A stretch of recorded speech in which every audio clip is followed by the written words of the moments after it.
How's it going, everybody? If you are a technology company, whether you're a SaaS business, a managed service provider, maybe an IT consulting firm, or maybe an AI startup, anything of that nature, then this video is for you. There's a good chance at some point, if you are running a technology company, you will come into contact with certain business contracts that might require that you carry cyber liability insurance. This is very common. But you might also see a requirement in those contracts for what is called professional liability insurance, or sometimes called errors and omissions insurance. And in your case, as a technology company, this would be Technology's Errors and Omissions insurance, sometimes referred to as Tech E&O. So in this video, I want to go over the differences between cyber insurance coverage and Tech E&O insurance, and break down if you do really need two separate policies for both of these coverages.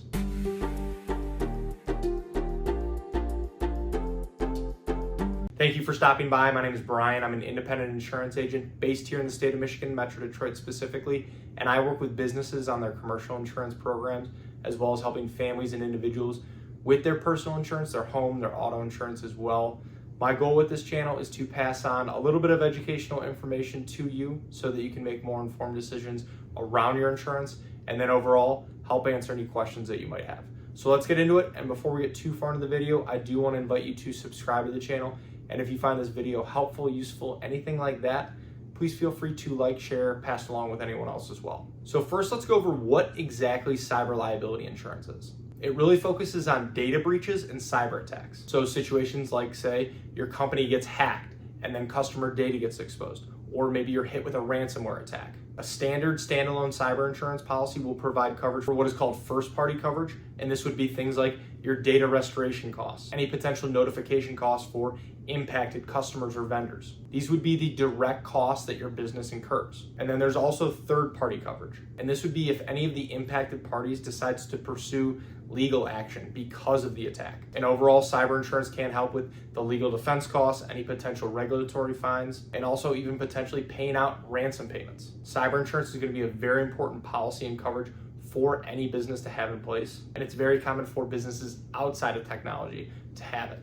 Now, Tech E&O insurance is going to be a bit broader and really is specific for technology companies. It will almost always typically include cyber coverage, but at the same time adding professional liability coverage. So this means that it protects your business in case any of the technology products or services that you provide fail or maybe cause a mistake and cause your client to then lose revenue. This could be something like a software error that then all of a sudden makes your client's systems go down. So essentially, Tech E&O insurance combines the coverage that you would get from a cyber insurance policy with the added layer of errors and omissions coverage. And a lot of the coverage forms and policy language is fairly specific to technology companies. And a main reason for this is that technology companies can have claim situations that involve both a cyber incident and a potential professional liability claim all in the same situation. Maybe, for example, a hack that was caused by a coding error. And by having one integrated policy with the same insurance company can help make those claims go smoother. So when you do see more than one of these coverages listed, whether it's cyber and professional liability or just Tech E&O insurance listed out in a contract, you would typically not need two separate policies. You would just need Tech E&O. Because again, Tech E&O will satisfy that cyber coverage requirement and also include policy language for professional liability. And it's also important to note, having a Tech E&O insurance policy is typically not more expensive than having two separate policies. And sometimes it can even be less expensive. So when you consider the fact that it does provide more coverage and at the same time satisfying multiple contract requirements, it really is a no-brainer if you are in the technology space. So overall, to sum it up, cyber insurance is for data breaches and cyber attacks, while Tech E&O will typically include cyber coverage and at the same time adding professional liability coverage for any potential mistakes or failures related to the products and services that you provide. For most tech companies out there, Tech E&O insurance is really going to be the option that you want to go with and what your clients want to see when they are getting into business with you. So thank you for watching, and if you are looking for help with your Tech E&O insurance, maybe your cyber insurance specifically, or just your commercial insurance program as a whole, I would love the opportunity to work with you and see if our team can help. There are a lot of ways to get a hold of me, and they should all be in the description below.